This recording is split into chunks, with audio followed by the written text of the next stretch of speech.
रात का समय था। आसमान में काले बादल छाए हुए थे और हल्की बारिश हो रही थी। राघव अपने पुराने गांव चंदनपुर लौट रहा था। उसे वहां गए बहुत साल बीत चुके थे, लेकिन आज उसे वहां लौटना पड़ा क्योंकि उसके पिता की मृत्यु हो गई थी। चंदनपुर गांव का नाम सुनते ही उसके रोंगटे खड़े हो जाते थे। गांव में अजीब अजीब घटनाएं घटित होती थीं और लोग कहते थे कि वहां एक पुराना अभिशाप है। जब राघव गांव के पास पहुंचा तो उसने देखा कि सड़कें सूनी थीं और घरों के दरवाजे बंद थे। हवा में एक अजीब सी खामोशी थी। उसने देखा कि गांव के मंदिर के पास कुछ लोग जमा थे। जब वह वहां पहुंचा तो उसने देखा कि वे लोग उसके पिता के अंतिम संस्कार की तैयारी कर रहे थे।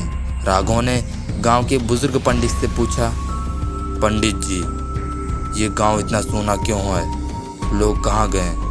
पंडित जी ने उसकी ओर देखा और कहा, बेटा, इस गांव पर अंधेरे का अभिशाप है। सूर्यास्त के बाद लोग घर से बाहर नहीं निकलते।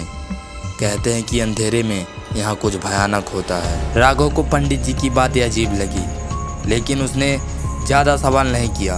उसने सोचा कि यहाँ सिर्फ लोगों का वहम है। उसने अपने पिता का अंतिम संस्कार किया और घर लौट आया। रात गहरी हो चुकी थी।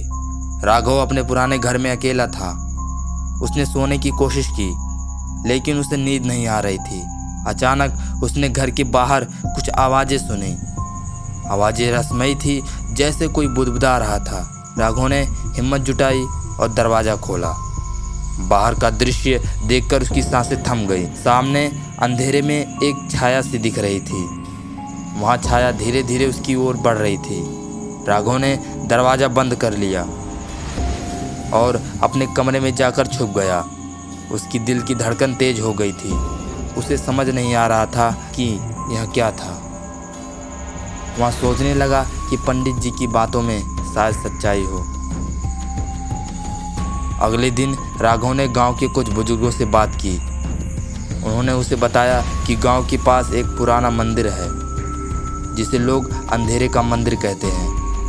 कहते हैं कि उस मंदिर में एक पुराना अभिशाप है और जो भी उस मंदिर के अंदर जाता है वह कभी भी वापस नहीं आता। राघव ने फैसला किया कि वह इस रहस्य को सुलझाएगा। उसने गांव के कुछ नौजवानों को साथ लिया और रात के समय उस मंदिर की ओर चल पड़ा।